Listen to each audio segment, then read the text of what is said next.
انسان جو انسان ہے نا، اس کا جسم کے جتنے بھی اعضاء ہیں، وہ ہاتھ ہیں، وہ پاؤں ہیں، وہ انگلیاں ہیں، وہ یہ کان ہیں، یہ ہونٹ ہیں، یہ زبان ہے، اور یہ دانت ہیں، یہ آنکھیں ہیں، یہ ناک، یہ گردے، یہ پاؤں کی انگلیاں، یہ سارے انسان کے جتنے بھی اعضاء ہیں، ان سب کو فروخت کرنا، بیچنا اسلام نے منع فرمایا۔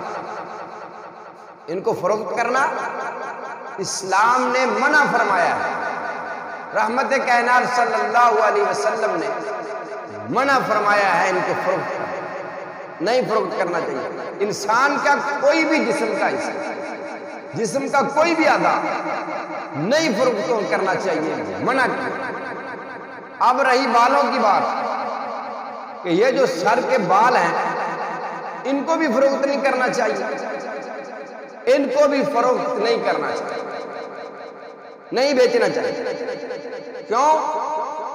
ہمارے جتنے بھی علماء کرام ہیں وہ کسی بھی مکتبہ فکر سے تعلق رکھنے والے ہیں، ان تمام کا متفق اور اتفاق ہے اس مسئلے پر، ان سب کا فتویٰ موجود ہے۔ امام احمد رضا خان بریلوی رحمہ اللہ سے لے کے تمام علماء دیوبند کے بڑے بڑے فتاوے اور ان کے اداروں کے جو فتوے ہیں ان سے، اور علماء حدیث کے فتاوی جات موجود ہیں، اور سب علماء کا اس پر اتفاق ہے کہ یہ جو سر کے بال ہیں یہ بھی جسم کا حصہ ہے، یہ بھی کیا ہے؟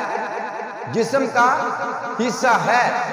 تو لہٰذا اگر یہ خود گر جائیں، جیسے کنگھی کرتے وقت گر جاتے ہیں، یا کاٹے ہوئے ہو، ان کو بیچنا، فروخت کرنا جسم کا حصہ ہے، ان کو فروخت کرنا، بیچنا، ان سے نفع لینا، یہ اسلام نے ہمیں منع فرمایا ہے۔ لہٰذا ہماری جتنی مائیں بہنیں بیٹیاں ہیں ان کو یہ چاہیے، کرنا یہ چاہیے کہ یہ جو سر کے بال ہے ان کو کسی کپڑے میں لپیٹ کر رکھے۔ پہلی بات تو یہ ہے کہ ان کو کہیں پر دفن کیا کرے، اگر دفن نہ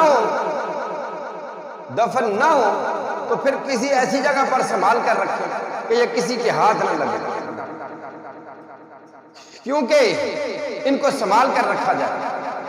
اگر یہ خواتین کے جو بال ہیں، ماہرین جو حضرات ہیں، عاملین جو عمل کرنے والے عاملین حضرات ہیں، ان سے مشاورت کی، ان سے پوچھا گیا تو بات یہ سامنے آئی ہے کہ سب سے زیادہ آج کل جو جادو ٹونے ہوتے ہیں وہ ان خواتین کے بالوں کی وجہ سے۔ اللہ! بلکہ پیچھے کچھ عرصہ قبل کچھ لوگ پکڑے گئے تھے، جب ان سے پوچھا گیا یہ کیا کرتے ہیں ان بالوں کا، تو بتایا گیا کہ ان سے جادو ٹونا بھی ہوتا ہے۔